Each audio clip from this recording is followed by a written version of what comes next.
आदरणीय movie lovers, आज की इस वीडियो में आप कहानी जानेंगे 2021 की movie my blood and bones flowing in a galaxy की। फिल्म की शुरुआत कियो से होती है, जो कि एक हाई स्कूल स्टूडेंट होता है और दौड़ते हुए अपने स्कूल में जा रहा होता है। वो स्कूल के लिए लेट हो चुका होता है और इसलिए वो लाइन में एंड में जाकर खड़ा हो जाता है। वहीं पर कुछ स्टूडेंट्स हैरी नाम की एक नई लड़की को बुली कर रहे होते हैं। हैरी के बाल काफी लंबे होते हैं, जिस वजह से उसका चेहरा ढका होता है और उसका ये लुक कई सारे स्टूडेंट्स को पसंद नहीं आता, जिसकी वजह से वो उसको बुली करते हैं। अब कियो यहाँ पर इसकी मदद करने के लिए जाता है, मगर वो डर कर चिल्लाने लगती है, जिस वजह से कियो पीछे हो जाता है। अब लंच टाइम पर कियो के पास एक लड़की आकर कहती है कि सभी फर्स्ट ईयर के स्टूडेंट उसी के बारे में बात कर रहे हैं, क्योंकि आज उसने उस लड़की की साइड ले ली।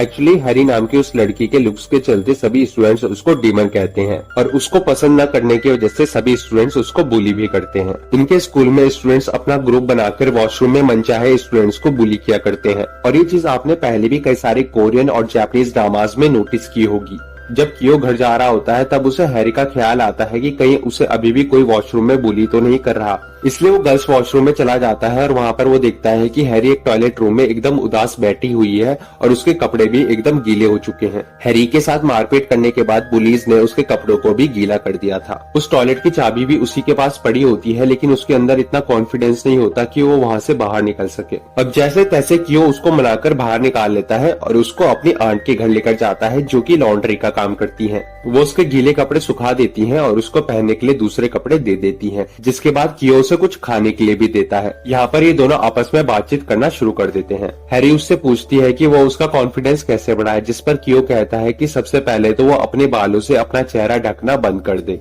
इसके बाद ये दोनों अपनी यूनिफॉर्म लेने के लिए लॉन्ड्री वाली जगह पर जाने लगते हैं। इसी दौरान हैरी कियो को बताती है कि बचपन में ही उसकी मॉम गुजर गई थी, जिसके बाद से वो अपने पापा और दादी के साथ रहती है। कियो ये सब सुनकर उसके लिए काफी सॉरी फील करता है और उसे कहता है कि अगर उसे कभी भी उसकी जरूरत पड़े तो वो बेझिझक उसे याद कर सकती है। वो हैरी से कहता है कि वो उसकी मदद जरूर करेगा और इसे हीरो बनने का बहुत शौक होता है और इसीलिए वो उसे 2-3 हीरो के पोजेस करके दिखाता है, जिन्हें देखकर हैरी बहुत ज्यादा हंसती है। इसके बाद ये दोनों लॉन्ड्री से अपनी अपनी यूनिफॉर्म लेकर अपने अपने घर चले जाते हैं। अब अगले दिन कियो के घर पर उसकी आंट उसके और हैरी के लिए पीनट केक लेकर आती है। वो कियो से ये भी कहती है कि उन्होंने हैरी के शरीर पर मारपीट के घाव देखे थे, इसीलिए तुम उसका ख्याल रखना। अब कियो स्कूल जाते हुए रास्ते में ही हैरी का वेट करने लगता है।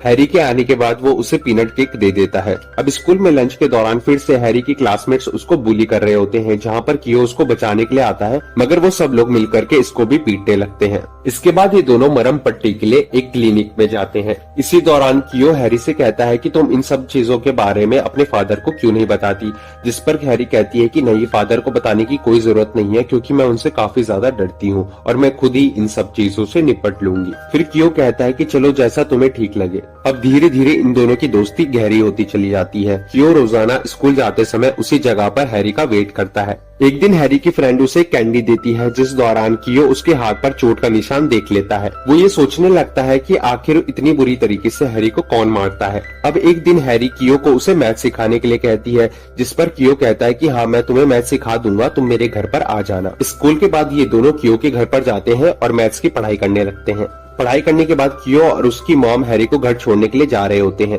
बीच रास्ते में हैरी को अपने फादर की कार नजर आती है और वो कार रुकवाकर अपने फादर के पास चली जाती है, लेकिन इसके फादर बहुत गुस्सा होते हैं कि हैरी आखिर ये किन लोगों के साथ है। हैरी और उसके फादर वहाँ से जाने लगते हैं। तभी कियो की मॉम उनसे पूछती है कि हैरी की दादी की तबीयत कैसी है, लेकिन हैरी के फादर उसे लेकर बिना रिप्लाई किए ही वहाँ से जाने लगते हैं और साथ ही वो हैरी पर गुस्सा भी करते हैं कि आखिर वो सबको अपनी पर्सनल डिटेल्स क्यों बताती है। अब अगले दिन कियो फिर से हैरी का उसी जगह पर वेट कर रहा होता है, मगर हैरी उसे वहाँ पर नहीं मिलती, जिसके बाद वो अकेला ही स्कूल आ जाता है और स्कूल में ढूंढने के बाद उसे वो क्लास में मिलती है। वो उसे इग्नोर करने लगती है और उसके चेहरे पर फिर से पहले जैसे ही बाल गिरे होते हैं और फिर काफी दिनों तक ऐसा ही चलता रहता है। एक दिन शाम को स्कूल के बाद कियो हैरी से मिलने उसके घर पर जाता है, पर उसे घर से कोई भी रिप्लाई नहीं आता। फिर रात को हैरी उसके घर पर आकर चिल्लाने लगती है और उसे कहती है कि तुम अपनी मॉम को लेकर यहाँ से चले जाओ, तुम्हारी और तुम्हारी मॉम की जान खतरे में है। कियो हैरी के पास जाता है और देखता है कि उसके चेहरे पर काफी सारी चोटें लगी हुई हैं। यहाँ पर हैरी कियो को बताती है कि उसके फादर एक साइकोपैथ है जो उसे मारते पीटते हैं और अब वो कियो और उसकी मॉम को भी मारना चाहते हैं और अगर ये यहाँ से नहीं निकले तो जल्द ही वो इन तक पहुँच भी जाएंगे। हैरी कियो से कहती है कि मेरे फादर ने ही मेरी दादी को मारा था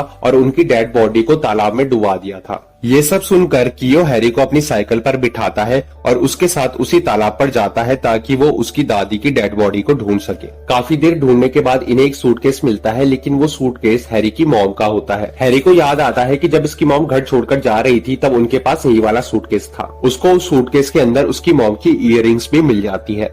ये देखकर ये दोनों समझ जाते हैं कि हैरी के मॉम को भी उसके फादर ने ही मारा है। इसके बाद ये दोनों पुलिस को कॉल करते हैं। अब ये दोनों हैरी के घर जा रहे होते हैं, पर तभी वहाँ पर हैरी के फादर आ जाते हैं और इनको काफी ज्यादा पीटने लगते हैं। वो इन दोनों को घायल करके अपने घर के अंदर बंद कर देते हैं। वो घर में आग लगाकर इन दोनों को मारने की कोशिश करते हैं, मगर तभी हैरी गोल्फ बैट उठाकर उन पर हमला कर देती है। उसके अंदर काफी ज्यादा गुस्सा भरा होता है। वो उनको काफी ज्यादा पीटने लगती है, जिसके चलते उसके फादर की मौत हो जाती है। अब हमें हॉस्पिटल का सीन दिखाया जाता है जहाँ पर कियो एडमिट होता है। हैरी जल्दी ठीक हो जाती है और अब वो अपनी आइडेंटिटी चेंज करना चाहती है और उधर पुलिस को भी तालाब से उसकी दादी की डेड बॉडी मिल जाती है। अब कुछ दिनों बाद कियो भी ठीक हो जाता है और वो फिर से अपनी नॉर्मल लाइफ जीने लगता है। अब उससे हैरी की भी काफी याद आने लगती है, क्योंकि वो उसे मिलती नहीं है, पता नहीं कहाँ चली गई, और वो पहले की तरह उसी जगह पर जाकर हैरी का इंतजार करने लगता है। इसी तरह से देखते देखते 2 साल बीत जाते हैं और अब कियो यूनिवर्सिटी में आ जाता है। एक दिन रास्ते में जाते हुए उसे हैरी नजर आती है।